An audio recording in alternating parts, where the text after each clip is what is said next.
top of it was cut out and painted like a battery mounted with guns. "My own doing," said Wemmick. "Looks pretty, don't it?" I highly commended it. I think it was the smallest house I ever saw, with the queerest Gothic windows, by far the greater part of them sham, and a Gothic door almost too small to get in at. "That's a real flagstaff, you see," said Wemmick, "and on Sundays I run up a real flag. Then look here. After I've crossed this bridge, I hoist it up, so, and cut off the communication." The bridge was a plank, and it crossed a chasm about 4 feet wide and 2 deep. But it was very pleasant to see the pride with which he hoisted it up and made it fast, smiling as he did so, with a relish and not merely mechanically. "At 9 o'clock every night, Greenwich time," said Wemmick, "the gun fires. There he is, you see. And when you hear him go, I think you'll say he's a stinger." The piece of ordnance referred to was mounted in a separate fortress, constructed of lattice work. It was protected from the weather by an ingenious little tarpaulin contrivance in the nature of an umbrella. "Then, at the back," said Wemmick, "out of sight, so as not to impede the idea of fortifications, for it's a principle with me, if you have an idea, carry it out and keep it up. I don't know whether that's your opinion," I said, decidedly. "At the back there's a pig, and there are fowls and rabbits. Then I knock together my own little frame, you see, and grow cucumbers, and you'll judge at supper what sort of a salad I can raise. So, sir," said Wemmick, smiling again, but seriously too, as he shook his head, "if you can suppose the little place besieged, it would hold out a devil of a time in point of provisions." Then he conducted me to a bower about a dozen yards off, but which was approached by such ingenious twists of path that it took quite a long time to get at, and in this retreat our glasses were already set forth. Our punch was cooling in an ornamental lake, on whose margin the bower was raised. This piece of water, with an island in the middle which might have been the salad for supper, was of a circular form, and he had constructed a fountain in it, which, when you set a little mill going and took a cork out of a pipe, played to that powerful extent that it made the back of your hand quite wet. "I am my own engineer, and my own carpenter, and my own plumber, and my own gardener, and my own jack-of-all-trades," said Wemmick, in acknowledging my compliments. "Well, it's a good thing, you know. It brushes the Newgate cobwebs away, and pleases the aged. You wouldn't mind being at once introduced to the aged, would you? It wouldn't put you out?" I expressed the readiness I felt, and we went into the castle. There we found, sitting by a fire, a very old man in a flannel coat, clean, cheerful, comfortable, and well cared for, but intensely deaf. "Well, aged parent," said Wemmick, shaking hands with him in a cordial and jocose way, "how am you?" "All right, John, all right," replied the old man. "Here's Mr. Pip, Aged Parrot," said Wemmick, "and I wish you could hear his name. Nod away at him, Mr. Pip, that's what he likes.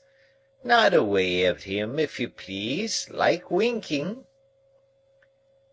"This is a fine place of my son's, sir," cried the old man, while I nodded as hard as I possibly could. "This is a pretty pleasure ground, sir. This spot and these beautiful works upon it ought to be kept together by the nation after my son's time, for the people's enjoyment." "You're as proud of it as Punch, ain't you, Aged?" said Wemmick, contemplating the old man with his hard face really softened. "There's a nod for you," giving him a tremendous one. "There's another for you," giving him a still more tremendous one. "You like that, don't you? If you're not tired, Mr. Pip, though I know it's tiring to strangers, will you tip him one more? You can't think how it pleases him." I tipped him several more, and he was in great spirits. We left him bestirring himself to feed the fowls, and we sat down to our punch in the arbour, where Wemmick told me, as he smoked a pipe, that it had taken him a good many years to bring the property up to its present pitch of perfection. "Is it your own, Mr. Wemmick?" "Oh, yes," said Wemmick. "I have got hold of it a bit at a time. It's a freehold, by George." "Is it indeed? I hope Mr. Jaggers admires it." "Never seen it," said Wemmick. "Never heard of it. Never seen the Aged. Never heard of him. No. The office is one thing, and private life is another. When I go into the office I leave the castle behind me, and when I come into the castle I leave the office behind me. If it's not in any way disagreeable to you, you'll oblige me by doing the same. I don't wish it professionally spoken about." Of course I felt my good faith involved in the observance of his request. The punch being very nice, we sat there drinking it and talking, until it was almost 9 o'clock. "Getting near gunfire," said Wemmick then, as he laid down his pipe.